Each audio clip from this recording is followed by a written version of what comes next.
Bonjour, c'est Magali du blog Batteur Débutant et voici la 19e vidéo de mon défi 5-5-30, synchronisement 5 minutes par jour pendant 30 jours. Donc on tient le bon bout, 19 jours sans coup fait rire. Alors aujourd'hui on va voir les rudiments avancés. Donc c'est la page 21 du carnet des exercices.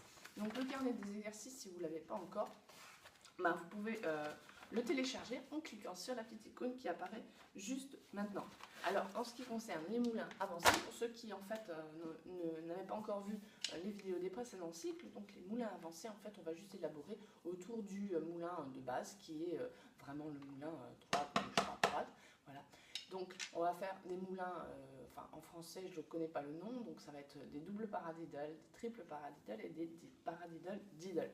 Donc comme je l'expliquais, en fait, le plus simple pour savoir comment on joue un double paradiddle ou un triple paradiddle, c'est de se baser sur le nom.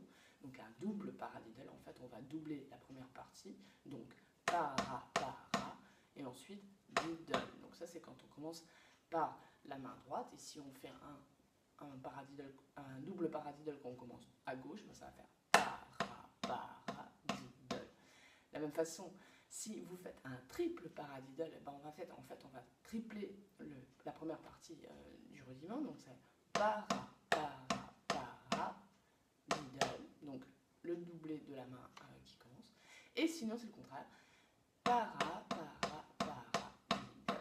Voilà. Alors ça c'est vraiment le moyen le plus simple de se souvenir du doigté de ces moulins-là. De la même façon, un paradiddle, diddle, là au lieu de doubler la première partie, on double la deuxième partie, donc en fait en termes techniques, on va doubler le roulé au lieu de doubler les frisés. Voilà, donc on va faire un paradiddle, paradiddle. Ça c'est pour les trois moulins avancés séparément, qu'on prend séparément. Donc aujourd'hui dans les exercices, on va tout simplement enchaîner 1 minute de chacun de ces moulins, donc 1 minute de double paradiddle, 1 minute de triple paradiddle, 1 minute de paradiddle, diddle. Et ensuite on va faire comme d'habitude 2 minutes d'enchaînement, mais on ne va pas mettre le paradiddle, diddle, parce que c'est vraiment un doigté vraiment particulier. On va simplement mettre on va faire un enchaînement simple, double, triple, double, simple, etc. Donc on va rester sur les paradiddles. Voilà. Et je vais mettre le métronome. Aujourd'hui, je mets le métronome à 75 à la noire, un petit peu plus vite, mais pas beaucoup plus que la fois précédente. Et puis c'est parti. Et puis pour les enchaînements, je le mettrai un petit peu moins élevé, peut-être à 70, parce que justement, les enchaînements, c'est un peu plus compliqué. Voilà, et c'est parti, prenez vos baguettes, on y va, juste après le gong. Allez, hop, c'est parti.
Voilà, donc ça c'est pour la première partie, et maintenant on va faire les enchaînements.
Donc voilà, c'était les 5 minutes de rudiment. Donc comme d'habitude, il faut faire attention à comment vous jouez vos coups et à mettre un aspect très important, c'est de vérifier que en fait, les deux côtés soient à peu près équilibrés. Et aussi, si vous vous sentez un peu perdu dans l'exécution de votre exercice, le plus simple, c'est vraiment de vous raccrocher au nom du moulin que vous êtes en train de jouer et de le chanter dans votre tête en même temps que vous faites vos frappes. Vous verrez, ça vraiment, ça débloque les choses. Le but ultime dans ce genre d'exercice, c'est d'arriver à un moment donné où vous n'avez plus besoin de réfléchir à ce que vous faites et en fait ça découle tout seul. Et ça c'est vraiment génial parce que c'est là où vous allez décupler votre vitesse parce que dans la chaîne entre le cerveau qui donne les ordres aux mains de donner des coups, en fait l'élément le plus lent ici c'est vraiment notre cerveau. Donc à partir du moment où on n'a plus besoin de réfléchir à ce qu'on doit faire, du coup les mains vont beaucoup plus vite. Voilà, donc ça c'était le petit conseil du jour. Alors comme d'habitude, j'ai vraiment besoin de votre avis. Donc si vous avez aimé cette vidéo, vous cliquez sur j'aime. Si vous n'avez pas aimé cette vidéo, ne cliquez pas. Et surtout, laissez-moi des commentaires, des petits... tout ce que vous voulez, en fait, des points d'amélioration, etc. Mais aussi des mots d'encouragement. Je les lis tous, promis, promis. Allez, c'était vraiment super de faire cette vidéo. Donc je vous dis à demain pour la 20e vidéo de mon défi. 20 déjà. Donc à demain et ciao.